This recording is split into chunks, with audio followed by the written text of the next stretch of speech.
So this is an email exchange that I had with Corey Daniels. He sent this to me yesterday morning. We have been having he writes paragraphs and paragraphs and paragraphs, and it was all day the day before yesterday having to deal with this idiot. My contention is that this dude is too specific. He knows exactly what fucking minute he was at and where he was at.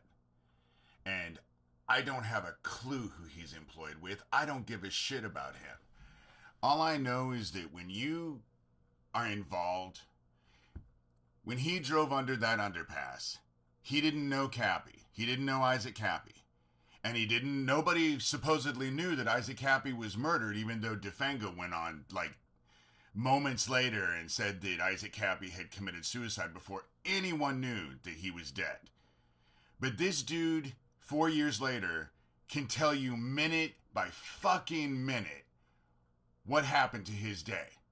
If I came to any of you and asked you something that happened even yesterday, let alone 4 years ago, could you give me a detailed minute by minute recollection of what you did that day? I couldn't. The group that Corey Daniels is working with is really big and very connected.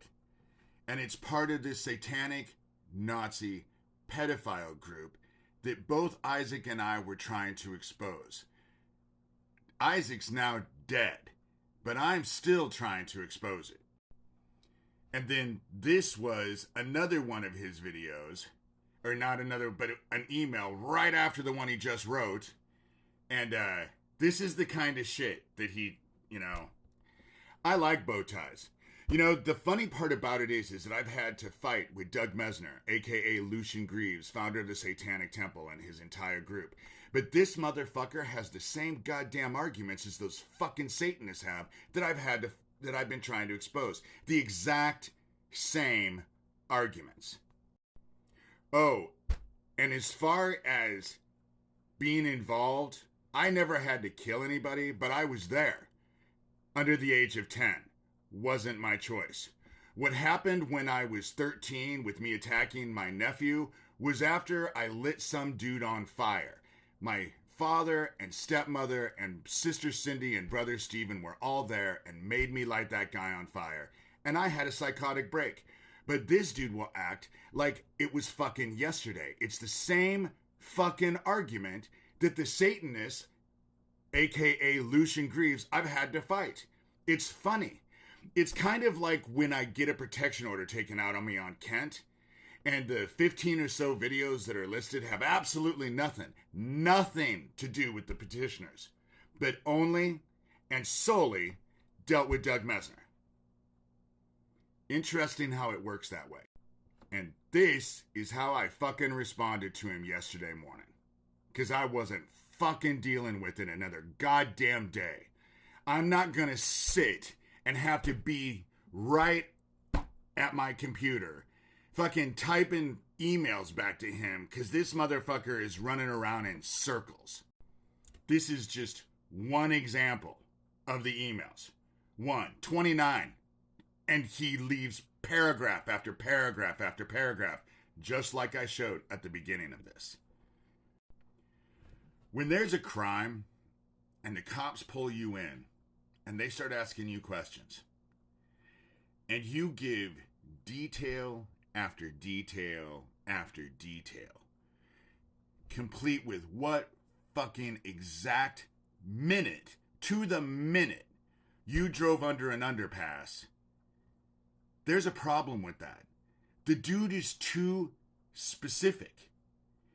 It's like, I don't know, take what Chris Watts was doing and what he did with his family after he murdered them. He had every fucking detail down. Every fucking detail.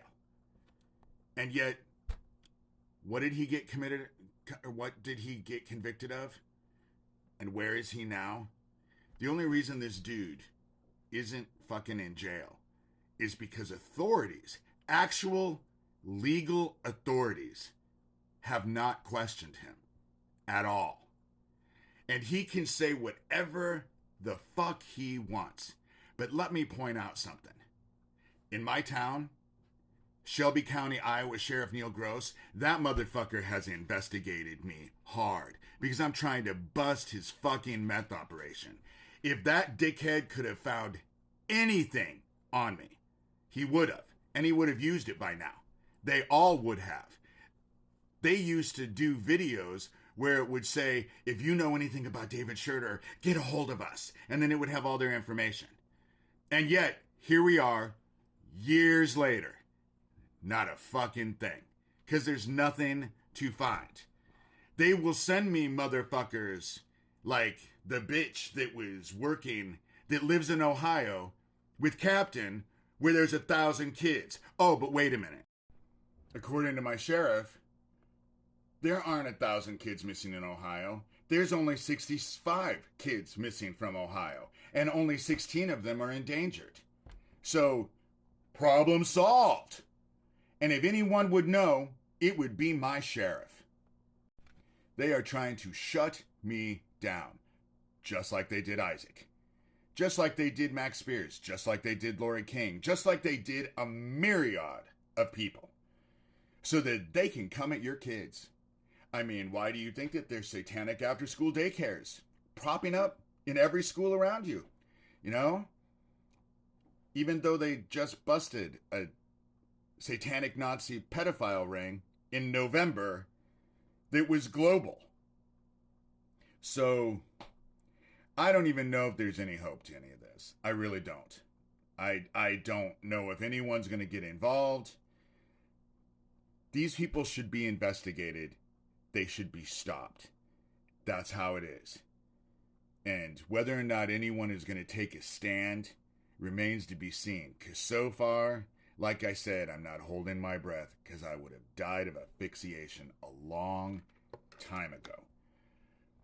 These people need to be investigated.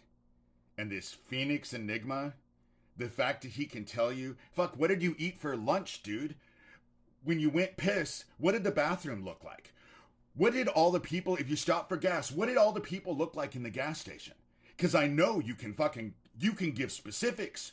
You have fucking a memory like no other. You can recollect detail after detail after detail. But then most murderers who are trying to cover up their crimes think they can do that, you know? And so, who knows what's going to happen with all of this? Chances are, they're going to make me drop over dead, and they're going to fucking kill your kids. Your kids are all going to disappear. I guess no one cares enough to do anything. Fuck.